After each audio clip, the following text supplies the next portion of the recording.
Hoy vamos a revisar 5 de las preguntas más interesantes que aparecieron en el examen extraordinario de Matemática 6 de las áreas 1 y 2 en este 2016. Estas preguntas las he seleccionado por su grado de dificultad o bien porque contienen un dato interesante. Este examen es de la primera vuelta del examen extraordinario aplicado en la Escuela Nacional Preparatoria en 2016. La pregunta 2 decía: el rango de la función que se muestra en la gráfica, ¿cuál es? Para encontrar el rango de una función, lo que tenemos que hacer es ver la gráfica y preguntarnos de dónde a dónde abarca la gráfica de abajo hacia arriba, ya que si vemos la gráfica de izquierda a derecha, lo que encontraremos es el dominio. Fíjate que yo podría encontrar el dominio recorriéndola de izquierda a derecha. Esto viene del menos infinito hasta el 2, pero en el 2 no está definida. Esto se ve que se va acercando cada vez más. Y luego vendría del menos 2 hasta el 2. Y luego del 2 hacia el infinito. Así que podríamos decir que la opción fuera la C. Pero recuerda que estamos encontrando el rango. Y lo que acabo de encontrar es el dominio. Ya que para encontrar el rango hay que verlo de abajo hacia arriba. Ahora ahí viene la otra cuestión, que aquí tengo dos bracitos y una parte central. El rango de estos dos bracitos vendría siendo del menos infinito hasta el menos 1 y luego del menos 1 hasta el infinito. Aunque, como la gráfica no tiene graduaciones, esto, en lugar de ser 1, bien podría ser un 2. Así que podría ser del menos infinito hasta el 2 y luego del 2 hacia el infinito, con lo cual podría ser la opción A. Pero, de aquí, si yo tomo en cuenta el pedazo del medio, este pedazo del medio viene del menos infinito hacia el infinito, sin ningún tipo de corte o interrupción. Así que estos bracitos están de más, porque el rango me lo da este pedazo del medio. Esto también formaría parte del rango, pero esto abarca más de lo que abarcan estos dos bracitos por separado. Así que el rango de la función estaría en la opción D. Otro dato curioso por la cual incluí esta pregunta en este video es que en el examen esta gráfica, la gráfica en la que estamos analizando, venía muy pequeña. Vean, comparen el tamaño de la letra de la versión y este pequeño cuadrito de aquí es la gráfica. Estaba demasiado chiquita. En la pregunta 4 había una gráfica y me pedían identificar la gráfica de la función inversa de entre las opciones. Bien, lo que deberíamos de saber acerca de una gráfica y su función inversa es que ambas gráficas son simétricas con respecto a la gráfica y igual a x. ¿Cuál es la gráfica de y igual a x? Es una recta que pasa por el origen y tiene pendiente 1. Vendría siendo algo más o menos así. Entonces, si yo volteo esta gráfica con respecto a esta recta, me quedaría algo más o menos así. Este pedacito que está por debajo de esta línea pasaría a estar por encima de esta línea. Este cachito que está por encima pasaría a estar por debajo. Y lo mismo pasaría aquí. Este cacho que está por encima de la línea pasaría a estar por debajo. Y este cachito que está por debajo pasaría a estar por encima. Y vendría siendo algo más o menos así, como una especie de S. No sé si la ven, más o menos así. Bien, pero ¿cuál era el problema?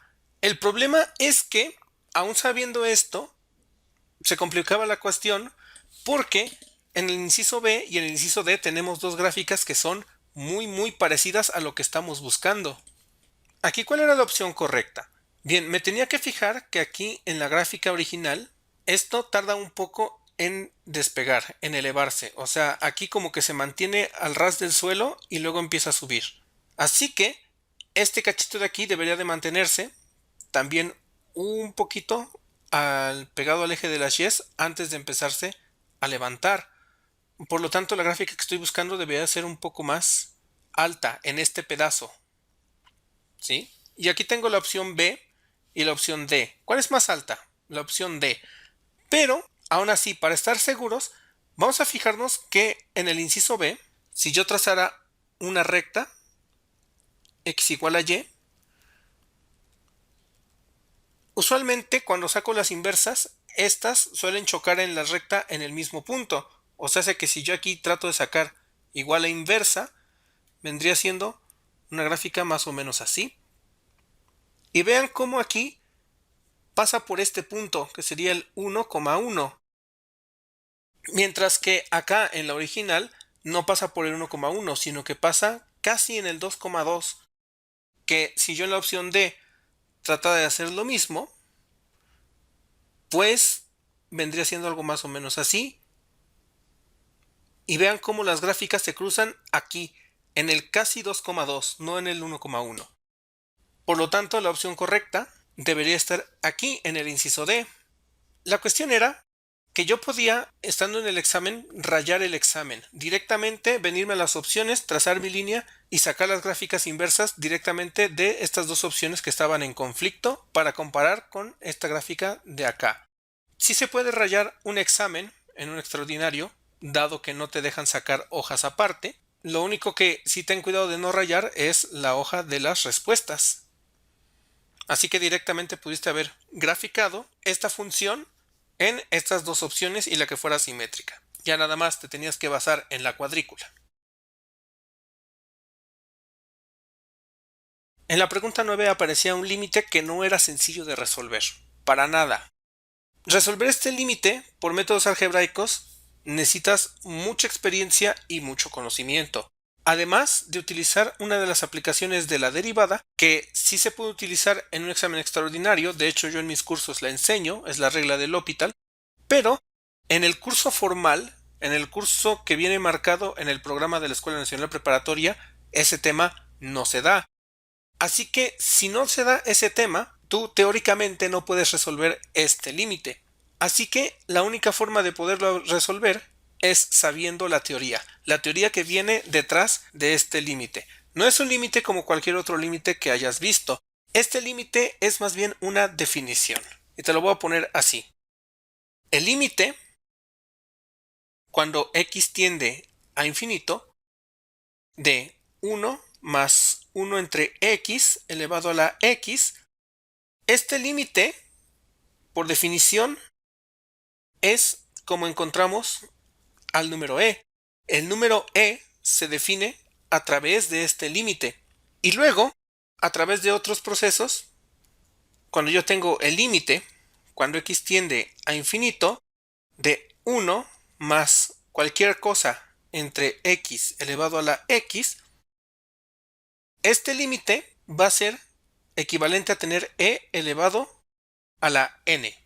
Este es un concepto teórico que no siempre se da. De hecho, yo no conozco a ningún profesor de la prepa que dé este concepto. Pero bueno, ahí está. Entonces, si yo tengo el límite, cuando x tiende a infinito, de 1 más 2 entre x elevado a la x, y según esta definición que yo te puse acá, lo único que cambia es esta n, que tengo aquí un 2, así que esto va a ser e elevado a la 2. Así que no es difícil, pero sí necesitas tener toda la teoría de atrás. Si tú trataste de hacer este límite por métodos algebraicos, seguramente no pudiste hacerlo. Otra cosa acerca de este límite es que el año pasado también vino un límite muy parecido. Vino límite con x tiende a infinito y vino esa misma expresión 1 más, solo que tenía un 5 elevado a la x, pero este límite vendría dentro de un logaritmo natural. Así que la respuesta de este límite que venía el año pasado hubiera sido: cuando x tiende a infinito, este pedazo de aquí se vuelve e elevado a la 5. Pero tomando en cuenta de que estaba dentro de un logaritmo natural, al aplicar propiedades, logaritmo natural de e elevado a la 5 me da como resultado 5. Como ven, las preguntas son muy similares, solo que esta del año pasado tenía un logaritmo natural y esta no trae logaritmo natural. Esta era la pura definición. Y aquí tenías que saber todavía un poco más. En la pregunta 12 venía la derivada con respecto a x de esta función e elevado al seno cuadrado de x. Esta pregunta venía pensada para que la fallaras. No tanto por la derivada, sino que para poder contestar esta pregunta de forma correcta, o una de dos: o eres un experto en identidades trigonométricas, o contestaste aleatoriamente y casualmente le diste la respuesta. No había ninguna otra forma de poder contestar esto correctamente de no haber sido de una de esas dos opciones. Entonces aquí derivadas tenía realmente muy poco que ver. ¿Cuál es la derivada de esta función? Tengo que mi función f de x, que es e elevado al seno cuadrado, va a ser su derivada. Derivada de esto se repite e elevado al seno cuadrado de x y se multiplica por la derivada del exponente de la e. ¿Cuál es la derivada del seno cuadrado? Si yo al seno cuadrado lo veo como seno de x todo elevado al cuadrado, esto vendría siendo una fórmula de potencia. Bajo el exponente, lo multiplico por lo mismo, al exponente le quito 1, ya me queda a la 1, pero esto al final todavía lo tengo que multiplicar por la derivada de la base de la potencia, la derivada del seno. Así que la derivada del seno cuadrado vendría siendo 2 seno de x multiplicado por la derivada del seno, que es el coseno de x, multiplicado por la derivada de x, que es 1. Esto era la derivada. No era la gran cosa, pero si tú llegaste hasta aquí, habrás notado que esta opción, esta respuesta, no viene entre las opciones múltiples. ¿Por qué no viene entre las opciones múltiples? A lo mejor habrás pensado que te equivocaste al derivar y a lo mejor la trataste de nuevo, o simplemente por la presión del examen contestaste cualquier cosa y a la siguiente pregunta. Pero es que esta derivada está correcta. Lo que pasa es que hay una identidad trigonométrica que dice que cuando yo saco el seno de un ángulo doble, o sea, hace dos veces un ángulo, esto va a ser dos veces el seno de este ángulo por el coseno de este ángulo. Esta identidad trigonométrica se ve en quinto, aunque no se estudia a profundidad, Así que deberías de conocerla o por lo menos tener una noción de que existe. Pero yo dudo mucho que alguien haya recordado esto a la hora de hacer su examen extraordinario. Lo que había que hacer era sustituir este 2 seno de x coseno de x por el seno de dos veces este ángulo, que sería x. Y entonces me quedaría e elevado al seno cuadrado de x por el seno de dos veces x. Y esta respuesta sí que venía aquí en el inciso A. Para finalizar con el video, la pregunta 20 venía un problema. Un rectángulo se inscribe en una parábola de ecuación y igual a 24 menos x cuadrada, como se muestra en la figura. La función que permite calcular las dimensiones del rectángulo para que su área sea máxima es... Esta pregunta no es la pregunta típica que te pueden preguntar en un curso de matemáticas sexto. O sea, el tema sí viene como tal, son problemas de optimización, pero que usualmente todas las preguntas son muy repetitivas. Encuentra máximos, encuentra mínimos y hay un proceso para esto. El problema con los problemas es que tenemos que nosotros hacer un planteamiento. ¿Cómo se resuelve este tipo de problemas de optimización? Primero, debemos de identificar cuál es la función a optimizar. En este caso, me piden el rectángulo que tenga un área máxima.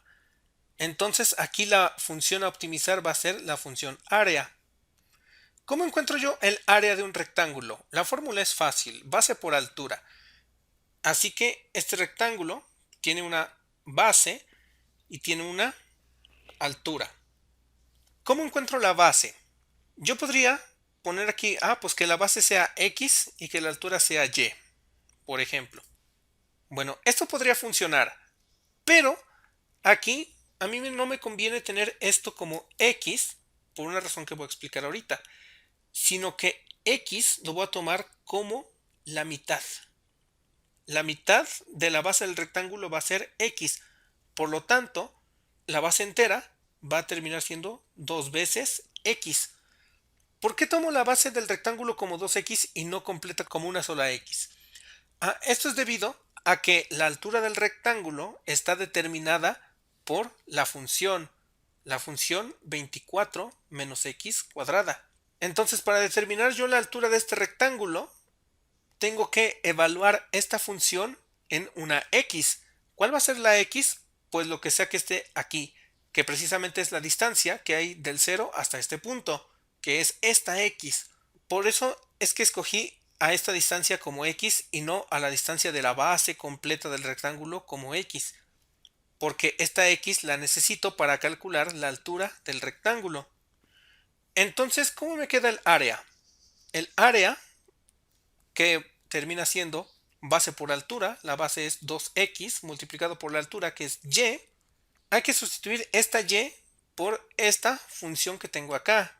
Así que el área la puedo calcular como 2x por y.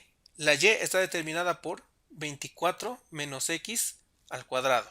Si yo desarrollo esto, como aquí tengo una resta multiplicado por algo, esto se va a distribuir y me va a quedar 2x por 24, 48x menos 2x por x cuadrada, 2x al cubo. Y esta es la función a la cual le voy a sacar máximos y mínimos. Lo que sigue después de esto ya es bastante trivial. Saco la derivada la igual a 0, encuentro puntos críticos, etcétera, etcétera.